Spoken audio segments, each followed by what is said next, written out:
Okay, picture this, a high-stakes kitchen mix-up. But we're not talking about salt and sugar here. We're talking about sacred offerings in an ancient temple. We're about to dive into a legal puzzle from the Talmud that, honestly, feels surprisingly modern. It's a fantastic story of creative problem-solving, a really intense debate, and a major plot twist. So, here's the game plan. We'll kick things off with the problem itself, a holy mix-up. Then, we're going to explore two competing solutions from some brilliant minds. We'll dig into how both sides built their entire case from a single line of text, right before a surprise witness comes along and changes the whole story, revealing what the real argument was actually about all along. So what do you do? I mean, really, what do you do when two things, both holy but with totally different rules, get hopelessly jumbled together? You can't separate them, you can't treat them the same. This question is the absolute heart of the puzzle we're tackling today. All right, let's set the scene. I want you to picture the ancient temple in Jerusalem. This is the absolute center of religious life, right? It's bustling, priests are managing these incredibly complex rituals and sacrifices, and it's right here, in the middle of all this, that our predicament begins. Okay, so here's the specific problem. You've got limbs from what's called a sin offering. This is sacred food that's meant to be eaten by the priests. But they get mixed up with limbs from a burnt offering, which, as the name suggests, has to be completely burned up on the altar. One is forbidden from the altar fire, the other is required for it, and now you can't tell which is which. You can see why this is a major, major dilemma.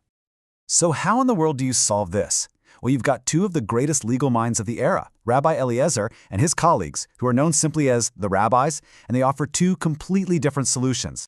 And these two approaches, wow, they could not be more different. Rabbi Eliezer comes up with this really pragmatic, creative solution. He says, just put everything on the altar, but use a kind of legal fiction.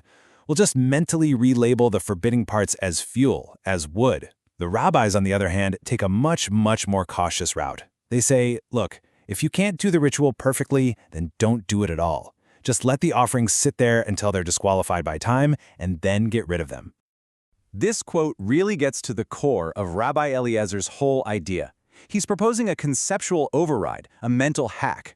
By just reframing the sacred meat as mundane wood, he believes you can neutralize its forbidden status and boom, problem solved. It's a really bold intellectual move. So where do these two powerful, completely opposite ideas even come from? Well, believe it or not, this entire massive argument hinges on how each side interprets one single verse from the book of Leviticus. And here's the verse. It's about first fruit offerings, which could include things like leaven or honey, two things that are normally a big no-no on the altar. The key phrase you really got to pay attention to is for a pleasing aroma. Let's walk through Rabbi Eliezer's thinking here. He spots what he thinks is a loophole. The verse doesn't say, these shall never go on the altar. It says they can't go on the altar for a pleasing aroma.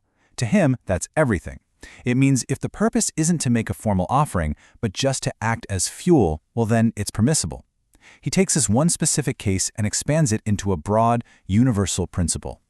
The rabbis, though, they zero in on a totally different word, them. They argue that the verse is creating a super narrow, one-time-only exception specifically for leaven and honey.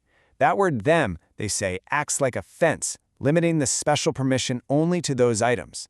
For everything else, like our mixed-up sin-offering limbs, the absolute prohibition stands. No altar, no exceptions, end of story. So, we have two brilliant arguments, both pulled from the exact same text. It seems like a classic, unsolvable legal standoff, right? But what if the whole premise of their fight, the very problem we started with, was wrong all along? This is where the story takes a sharp turn. A later source introduces a new witness, Rabbi Yehuda, who essentially shows up and says, hold on everybody, you've got the story wrong. He's about to reframe this entire historical event for us. And here it is. This is the bombshell. Rabbi Yehuda claims that on the original case, the sin offering mixed with the burnt offering, there was actually no disagreement. At all. None. I mean, this just pulls the rug out from under everything we've just been talking about. And here is his direct testimony. He states it clear as day that when a sin offering got mixed with a burnt offering, everyone, including Rabbi Eliezer and the rabbis, agreed on the solution, put the whole mixture on the altar. That pragmatic approach, it won unanimously. Okay, so if they all agreed on that case, Then what was that fierce debate over the verse in Leviticus really about? Well, Rabbi Yehuda is about to reveal the true source of the conflict. This just presents a completely new picture. According to Rabbi Yehuda, the case we started with wasn't the debate at all, not even close. The real debate was about a different mix-up. Limbs from a perfect, unblemished animal mixed with those from a blemished, disqualified animal. And here is where the famous argument applies. Rabbi Eliezer tries to use his view-it-as-wood principle to save the valid parts of the offering. But in this context, the rabbis say, no way. A blemish isn't just a procedural issue, it's a fundamental flaw. They argue its presence is so powerful it contaminates and disqualifies the entire batch. So what does this incredible detective story teach us? Well, we learn that legal reasoning isn't static. It's a dynamic process of debate. We see how the same text can lead to opposite conclusions. And remarkably, even the history of a debate can itself be debated. It shows us that context is everything, and a tiny change in the facts can alter the entire legal problem. And this leaves us with a timeless question. When we face a messy, real-world problem, should we bend the rules to find a solution, like Rabbi Eliezer, or should we remain rigid, like the rabbis, even if it means the problem can't be fixed? It's a fundamental tension that I think we all still grapple with today.